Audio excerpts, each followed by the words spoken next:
in leaps and bounds by broadcasting live the Uganda Boxing Champions League.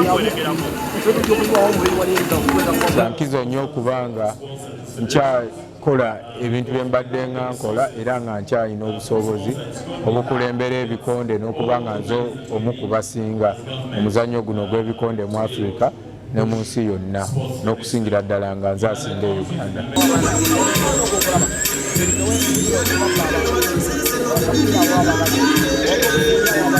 Amanya bampita Aaron Foyroth ndi wa Uganda Rugby Sevens.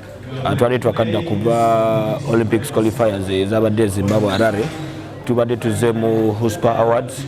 Okufuna awards zaffe tubadde zetulwanirira tubadde tukolerera ennyo kuva 2021 paka 2022 ne 2023 years tukyalikola nnyo tukyalikola n'amaanyi. Abalenzi mu kampu bali bulungi nnyo bakomyewo bonna basanyufu era we tuwangudde zino award tuzipostinze mu group yaffe era abalenzi bonna basanyufu nnyo era bali willing okukola ennyo okuwangula n'award endala.